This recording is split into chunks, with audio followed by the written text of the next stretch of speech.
we've already said that feeling out of control in a situation makes you feel stressed out. Also, feeling out of control of your reaction makes you feel even more stressed out. So it becomes almost like a cycle where you see that you're reacting in a way that causes you either fear or anger, and it tends to react upon itself, creating what is called a stress cycle. Now, what is the classic definition in the Yoga Sutras of yoga? What is yoga? Second sutra in the Yoga Sutras. Who can tell me? Yoga is yoga chitta vritti nirodha, right? Yoga is the control of the thought forms in the mind. In other words, yoga is stress management. That's it. Ask Patanjali, and Patanjali will say, if you practice yoga, you will be able to control your response to any situation. So when a talk is on integral yoga as stress management, it's pretty much repeating itself. Because integral yoga, which is Raja Yoga, by its very definition, teaches you how to control stress.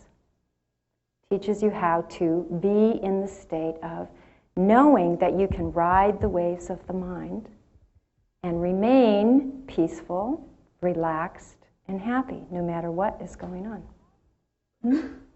So how do we get from where we are to that state where we want to be? Well, that's a good question. We all know that stress is a reaction in the mind, right? So does it seem kind of logical to start in the mind, that that would be a good place to start? No, big mistake. Actually, a really good place to start cutting through stress is in the body. To start with the practice of Hatha Yoga and deep relaxation. And in Dr. Dean Ornish's program, that is where he usually starts them out on the practice of integral yoga, is through learning the stretches, the deep relaxation, and the deep breathing practice of yoga. I was listening recently to a taped lecture of Gurudev, Sri Gurudev, and someone asked him a question about stress, and he said, well, in the yogic approach, you start practicing stress management with Hatha Yoga, with the practice of Hatha Yoga. You cut through it on a physical level. Now, why is that, and why is that a very good approach? Let me tell you a little bit more about the stress cycle. You have an event. You have your perception of the event. You react to the event with either anger or fear. And what this sets off in the body is fight or flight, right? You react as if you just encountered a tiger on the path. And nature's way of preserving the body against perceived threats and situations where you feel out of control is to give you a real kick of adrenaline and to mobilize your heart, your circulatory system for fighting an enemy or for running away as fast as you can. So it'll cut down the circulation to your digestive system, for example, and kick all the blood, shunt all the blood to the large muscles that are needed for running away. Now, what happens in nature if you encounter a tiger on the path is you'll run away as fast as you can, get to someplace safe, and collapse. You'll be completely and totally exhausted afterwards, right? Because all of your reserves have been used up, and then the body says, oh boy, I've got to take a little time to build up my reserves inside myself again. Does that sound logical? Do you see that? So let's say that you're in your office at work, and they're downsizing. And you are now asked to do your job plus half of somebody else's job that's been eliminated when they retired in the same amount of time for the same pay you've already been receiving. Now, what does this create in your system? This incredible feeling, well, I can't do this. This is going to kill me, right? I've just encountered a tiger on the path. I don't know how to handle this situation, and yet if I want to keep my job, I'm going to have to perform. So what happens when you receive this news? Your body gears up to flight or fight, but you can't exactly punch your bass out. or run screaming out of the office, help, save me, and expect to retain your job, right? So you get all pumped up, you get this great adrenaline rush, and then after a while it wears off and you feel exhausted, completely depleted. So you're at the office, it's 11:30 in the morning, what do? You drink a cup of coffee, right? And what does coffee do? Gives you a kick to the adrenals, punches out more adrenaline, gives you a false adrenaline rush, pumps up your reserves again. Then you drop down again, you feel even more tired, what do?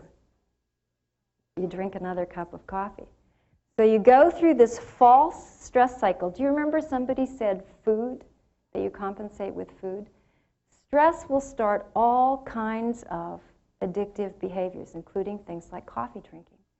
And coffee drinking is a totally self-perpetuating stress cycle because you keep kicking your adrenals up, and bringing them back down again. You do it over and over. By the end of the day, you feel as if you have encountered 6 tigers in the forest. You go home and you are literally a wreck.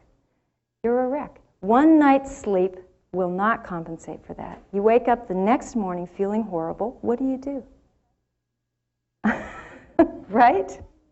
You drink a cup of coffee. Really not the right way to go about it. Really a tragic misuse of one's physical body. So yes, it may be mentally caused, right? The perception of a stressful situation may start in the mind, but ultimately, where it tends to manifest itself and do a lot of harm to us on a daily basis is in our body, right? This body right here takes the coup, takes the blow of stress, of chronic stress. Over time, you cease to have the pumped up reaction of adrenaline to stress, and you live in a state of chronic exhaustion. It's a pretty bad sounding cycle, isn't it? I mean, it really can be totally debilitating and lead to many types of long-term physical illness. Now, Gurudev likes to use the analogy of driving a car. When you get into a car, you kick on the key and the motor starts to turn over. And then gradually, through all kinds of technical things, I don't know, but he does, it works its way out through the crankshaft and the differential. What else, Gurudev? I don't even know. He goes through this whole long list. And then the wheels start to turn at the very end. The last manifestation that makes you move is the wheels turning. But when you want to turn the car off, when you're going 60 miles an hour, do you pop open the hood and throw in a wrench? No, you don't stop at the motor.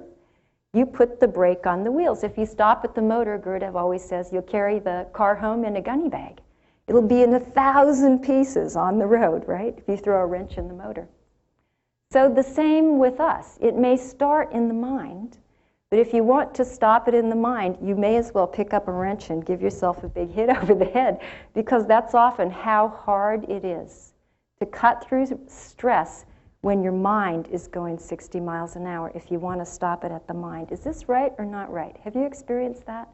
That when your mind is going 60, 70, 80 miles an hour in a terribly present, stressful situation, you cannot flip a switch and turn it off at the mind. And herein lies the greatness of Hatha Yoga. You apply the brake at the wheels. You apply the stop at the last manifestation of stress, where it gets to you,